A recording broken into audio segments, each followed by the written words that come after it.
સ્થાનિક સ્વરાજની ચૂંટણી માટે ઉમેદવારી ફોર્મ ભરવાના અંતિમ દિવસે વડોદરા જિલ્લા કલેક્ટર કચેરી ખાતે વિવિધ રાજકીય પક્ષોના ઉમેદવારો મોટી સંખ્યામાં પહોંચ્યા હતા અને પોતાની ઉમેદવારી નોંધાવી હતી। વડોદરા જિલ્લા કલેક્ટર કચેરી ખાતે ચૂંટણી અધિકારી સમક્ષ વોર્ડ નંબર 14ના ભારતીય જનતા પાર્ટીના ચારેય ઉમેદવારો દીપિકાબેન પટણી, અંકિતાબેન સોની, વિશાલ કાયસ્થ અને સંતોષ ગરુડે પોતાના ટેકેદારો સાથે ઉમેદવારી ફોર્મ રજૂ કરીને નોંધણી કરાવી હતી। ઉમેદવારી દરમિયાન ગુજરાત વિધાનસભાના મુખ્ય દંડક બાલકૃષ્ણ શુક્લ સહિત ભાજપના કાર્યકર્તાઓ અને સમર્થકો મોટી સંખ્યામાં હાજર રહ્યા હતા। ભાજપના તમામ ઉમેદવારોએ જીતનો વિશ્વાસ વ્યક્ત કર્યો હતો અને વિસ્તારમાં વિકાસના મુદ્દાઓને પ્રાથમિકતા આપવાની વાત કરી હતી। સંતોષ ગરુડ છે, વોર્ડ 14 માંથી સામાન્ય સીટ પર ઉમેદવારી નોંધાઈ છે।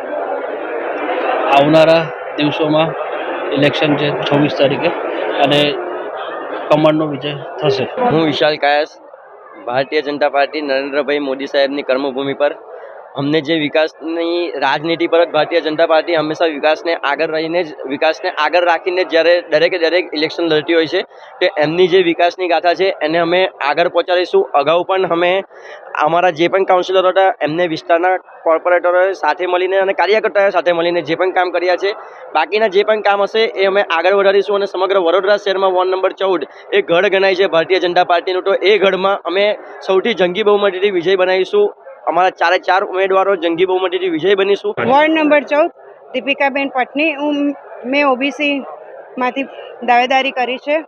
અમે જે અમારા અગાઉના કાઉન્સિલરોના જે કામ બાકી રહ્યા છે, જે અધૂરા રહ્યા છે એ મુદ્દાઓ લઈને અમે વિસ્તારમાં જઈશું। અભિજીત સોની, વોર્ડ નંબર 14। હું એક જ વસ્તુ કહેવા માંગીશ કે કમળ હતું, કમળ છે અને કમળ જ રહેશે। અમે પેનલ મળીને કમળને જ લાવીશું અને હું આભાર વ્યક્ત કરું છું કે નવા ચહેરાને તક આપી અને અમે મળીને પ્રજાલક્ષી કાર્યો કરીશું। દરેક કાર્યો, જનતાને જે તકલીફ હોય એ દરેક કાર્યો કરીશું।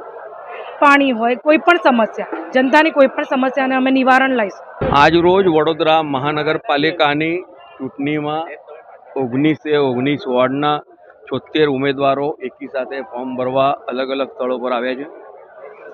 વડોદરાના પાર્ટીના શીર્ષસ્થ નેતૃત્વ તમામ વોર્ડમાં એમની સાથે છે।